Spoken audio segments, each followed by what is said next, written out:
aos teus pés,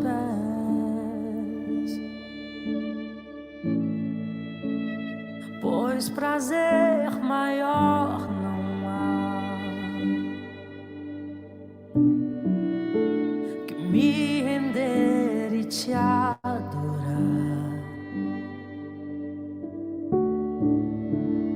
Tudo que há em mim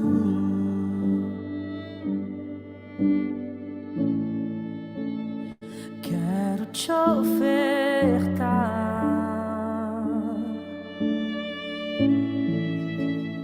mas ainda é pouco, eu sei. Se comparado ao que ganhei, não sou apenas servo, teu amigo me tornei.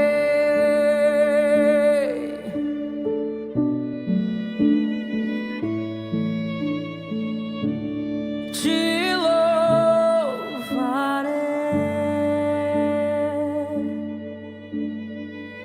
não importam as circunstâncias, adorarei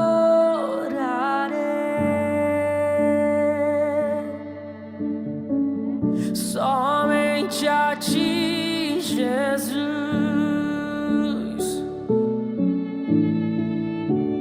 Te louvarei,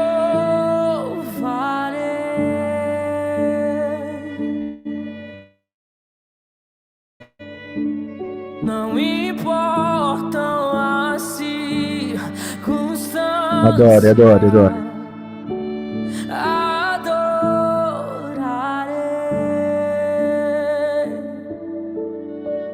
somente a ti, Jesus.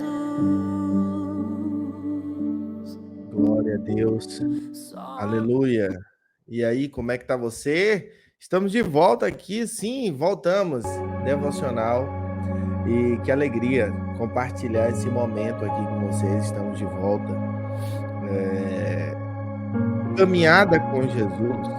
Deixa eu baixar um pouquinho aqui para não ficar muito alto. A caminhada com Jesus é uma caminhada de percalços, de dificuldades, de muitas vitórias, mas de inúmeros desafios.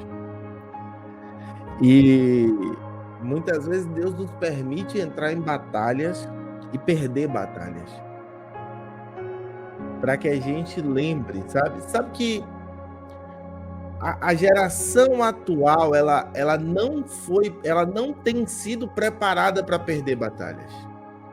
Vamos tirar um tempo para refletir sobre isso. O Espírito Santo me lembra agora uma guerra que Josué ele vai confiando no poder do exército dele. Olhe para cá. O exército de Israel vinha tendo vitórias. E Josué, pela primeira vez, ele decide confiar nos recursos militares que ele tinha. Ele manda espias que voltam e falam: olha, cara, é barbada, como dizem aqui no sul, né? É muito fácil. Manda uma pequena porção do exército e essa pequena porção vai dar conta. E eu imagino Deus olhando naquele momento e falando: tá aqui uma oportunidade de preparar os meus filhos para as derrotas que a vida apresentará. Porque a vida, ela é assim. A vida não é só sobre vitórias. É por isso que eu não acredito nesse evangelho triunfalista de que tudo vai dar certo. Quando você olha para a história da Bíblia, você vai ver que não vai dar certo. A Bíblia vai dizer: para cada dia há o seu mal, ou seja, existe algo de ruim para cada dia, alguma coisa vai dar errado em algum momento no seu dia. E se você não estiver preparado, se você não estiver conectado com isso, de alguma forma, você vai ser pego de surpresa. De alguma forma, você vai ser levado a um lugar de duvidar ou desacreditar, você vai ser levado a um lugar de murmuração. E isso não será positivo para você. E não saber perder, sabe? Existe uma analogia que foi feita pelo queridíssimo e uma das mentes brilhantes do nosso país, Mário Sérgio Cortella. Ele lembra em uma das suas palestras que no jogo em que a Alemanha ganhou de 7-1 do Brasil, ela entrou com medo. Eu imagino, se você gosta de futebol, você está falando, pô, se eles entraram com medo e fizeram 7-1, imagine se eles tivessem entrado confiantes. Mas lembre-se, a última vez que o Brasil ganhou a Copa do Mundo, ele ganhou na Alemanha, sobre a Alemanha, 2 gols de Ronaldo na final. Então, talvez no subconsciente daquelas pessoas, elas perderam daquele Brasil por 2-0 em casa. Então, elas entraram com medo porque agora elas estavam na casa do Brasil. Porém, o Brasil, a seleção brasileira entrou apavorada. Porque tinha perdido seu principal craque dias antes. Eu quero que você entenda que as derrotas do passado, elas formam quem você vai ser no futuro. E a derrota de hoje está formando você para a pessoa que você vai ser amanhã. A derrota que você teve agora, seja no âmbito profissional, seja no âmbito pessoal, seja nos relacionamentos, seja na vida acadêmica, as derrotas de hoje, elas estão lhe preparando para você ser mais forte amanhã. E você precisa enxergar isso, porque senão você vai se frustrar. Porque a geração atual é uma geração que está sendo formada por pessoas que passaram por muitas derrotas. Os pais dessa galera passou por muitas derrotas, por muitas dores e muitas lutas. E agora estão tentando, de alguma forma, blindar essas pessoas de derrotas. Estão tentando, de alguma forma, proteger essas pessoas da dor que é ser derrotado. Porque, querido, olha aqui para mim. Ser derrotado não é fácil. Não é que eu estou falando, Luan está falando de uma forma que como se fosse bom ser derrotado. Não, é positivo, mas não é saboroso. Assim como comer brócolis não é gostoso, mas é saudável. Ser derrotado é saudável. Uma pessoa que não passou por derrotas é uma pessoa infantilizada, principalmente emocionalmente.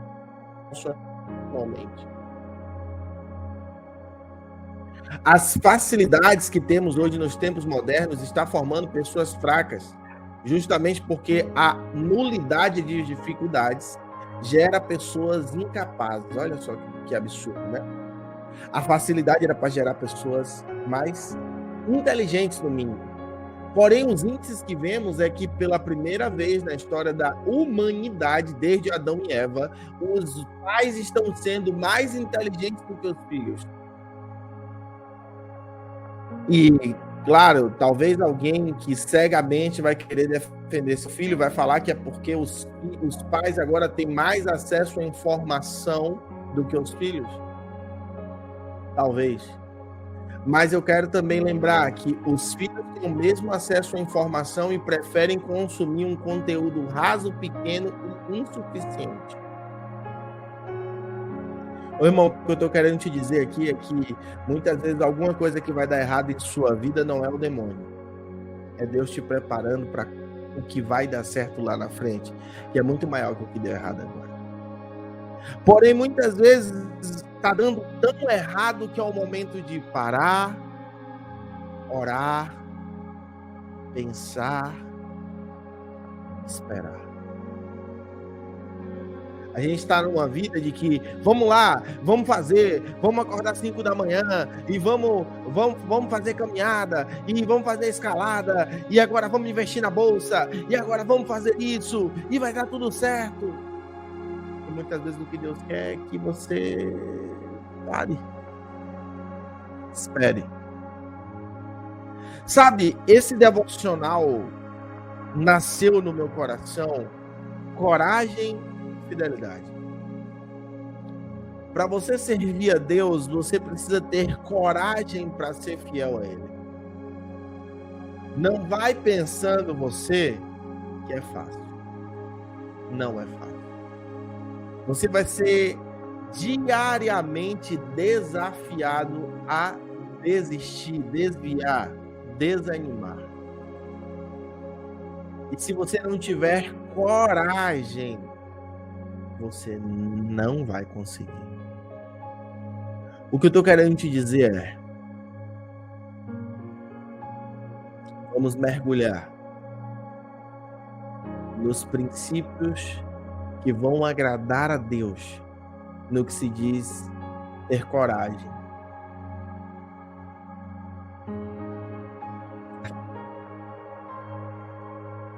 E o que aconteceu nessa batalha que Josué perdeu? Ele se voltou a Deus. E arrependendo-se, lamentando-se pelas vidas que foram perdidas na batalha, porque toda vez que a gente erra, há uma semeadura. E essa semeadura gera uma colheita. E essa colheita é irrevogável. Você sabe que é algo irrevogável? Por exemplo, no Brasil você tem direitos que são irrevogáveis, ou seja, não importa o que aconteça, ninguém vai te tirar. E a colheita, ela é irrevogável. Não importa, pode passar um dia, um mês, um ano, antes de você ser levado para a glória, você vai colher tudo que você tem semeado. E Josué, ele traz essa colheita, ele agora sofre, ele chora porque vidas foram ceifadas pelo erro dele. Se volta para Deus. E aí sim, ele tem uma vitória com tranquilidade. Quem depende de Deus não pode fazer na força do braço.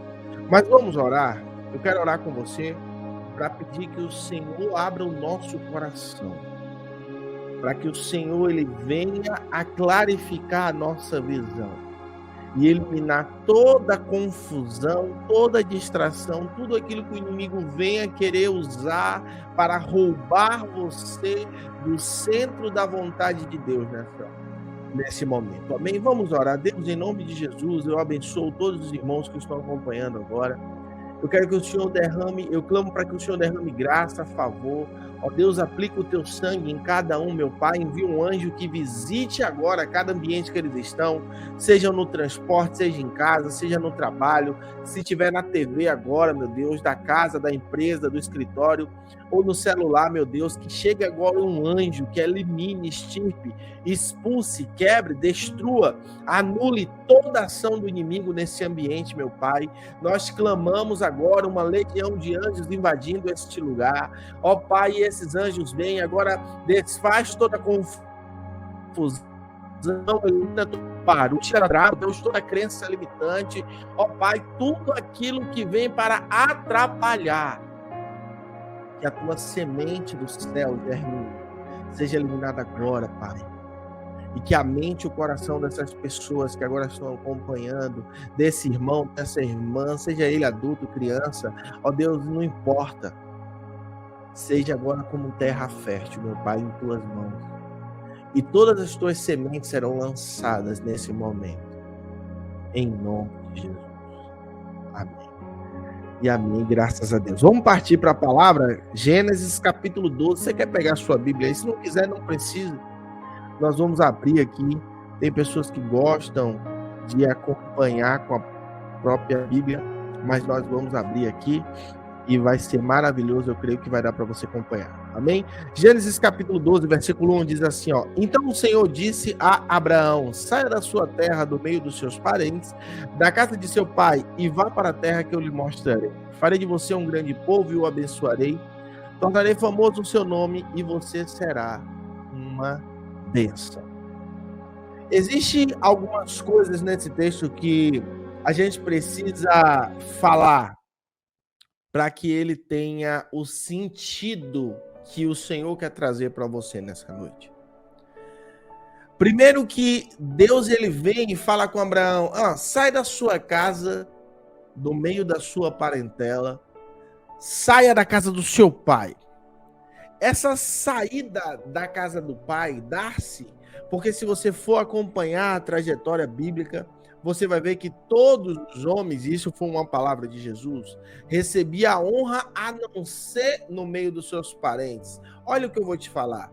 O que Deus está falando é que muitas vezes as únicas pessoas que não vão reconhecer você é as pessoas da sua casa.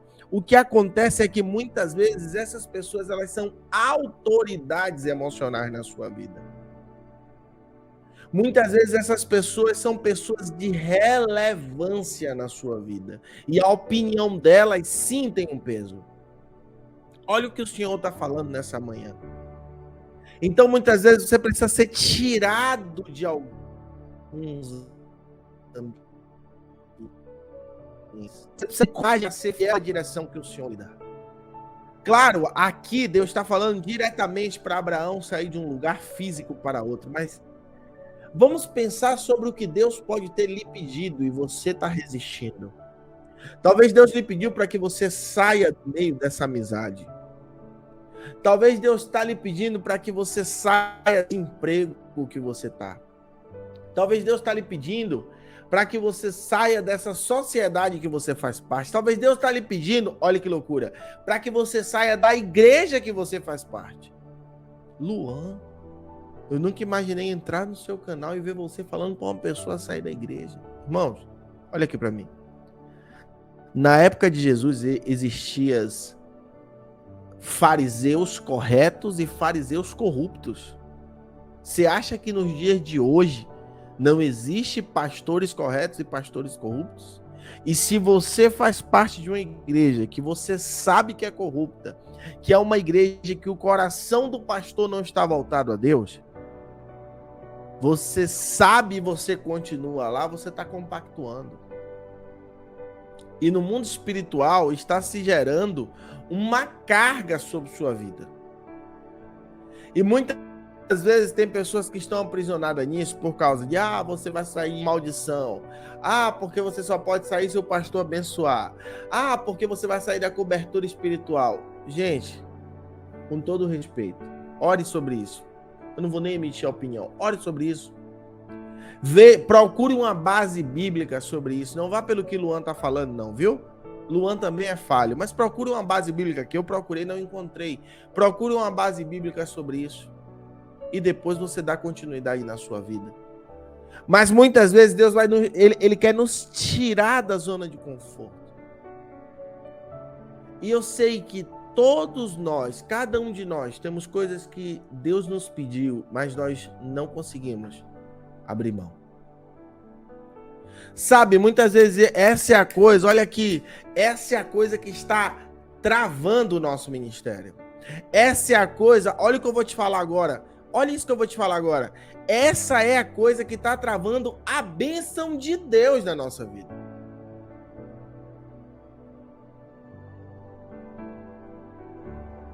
Você vai lembrar, você já lembrou desse texto, o Espírito Santo está aqui apitando na minha mente. Fala. Você vai lembrar do texto que Abraão se divide de Ló. Ló vai para um lado, Abraão vai para o outro. Só aquele texto ali dá uma pregação, dá um devocional aqui de 1h30. Mas deixa eu só lhe dar só um parêntese.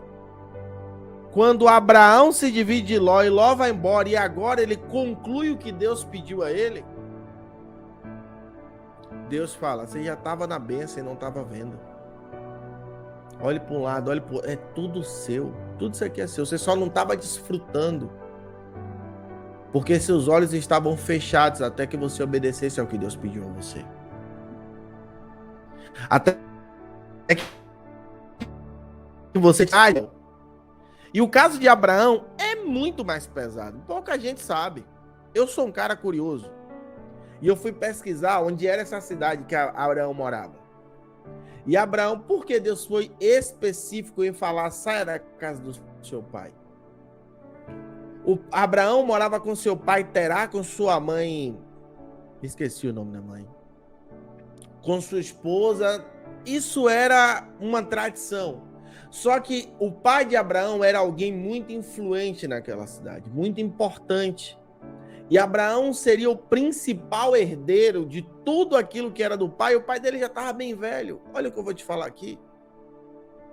Abraão se desprendeu de uma condição financeira altamente confortável para ser fiel à palavra de Deus, para ser fiel à direção que Deus lhe dá. Aí talvez muita gente fique assim, Luan, mas Deus nunca me deu uma direção. É porque Deus não vai lhe dar uma direção se você não tem um coração de obedecer. Sabe o que é que acontece? Olha o que eu vou te falar aqui, ó. Muitas vezes você tá com um coração assim, ó. Eu tô esperando Deus falar comigo para ver se eu vou cumprir o que ele vai me pedir. Não. Deus não vai falar com você. Agora, se você tiver um coração, eu espero Deus falar comigo e o que ele falar, eu vou fazer. Porque Deus pode pedir para você sacrificar seu Isaac. E você tem que ter coragem para isso.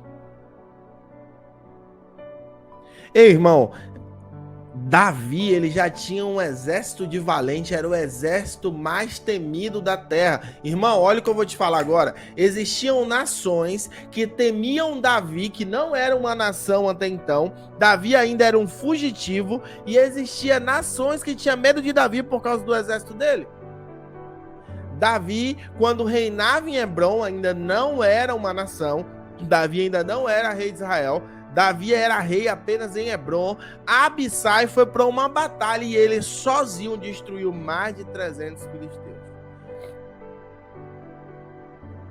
Davi, com esse exército em seu poder, nunca, olha aqui o que eu vou te falar, nunca foi contra Saul e matou Saul para que ele assumisse o reinado. Por quê? Porque ele confiava no que Deus falou para ele. É preciso ter muita coragem para ser fiel a Deus. É preciso. Essa semana vamos falar sobre coragem. E vamos falar sobre uma caminhada em coragem. Davi, com todo o poder na sua mão, ele esperou que Deus seria fiel. Não a ele. Isso é outra confusão que as pessoas fazem. Davi não esperou que Deus fosse fiel a ele. Davi esperou que Deus fosse fiel à palavra que Deus tinha liberado sobre a vida dele. Guarda isso no seu coração. Se Deus liberou uma palavra sobre a sua vida, vai acontecer. Vai dar certo. Amém? Vamos orar sobre isso? Vamos pedir ao Senhor que Ele nos dê a coragem necessária para sermos fiéis ao que Ele nos pedir. Para que possamos não tentar dar o nosso jeitinho brasileiro, não tentar fazer da nossa forma, não, vamos confiar que Ele tem o melhor para nós. Vamos orar? Deus, te damos graças e louvores, ó Pai, nesse dia. Que o Senhor possa, meu Deus, derramar sobre nós a clareza, a graça de confiar na Tua fidelidade, ó Deus. Nos dá coragem, nos dá a direção, clarifica a nossa mente. Ó Deus, anula vozes que falam para que a gente faça da nossa forma. Fortifica vozes que falam para que a gente confie em Ti. Que o Espírito Santo tenha total liberdade em nossa vida. E que possamos ser fiéis à Tua palavra. Em nome de Jesus. Amém? Que Deus abençoe. Espero você na próxima. Olha lá, hein? Tamo junto. Abraço. Paz.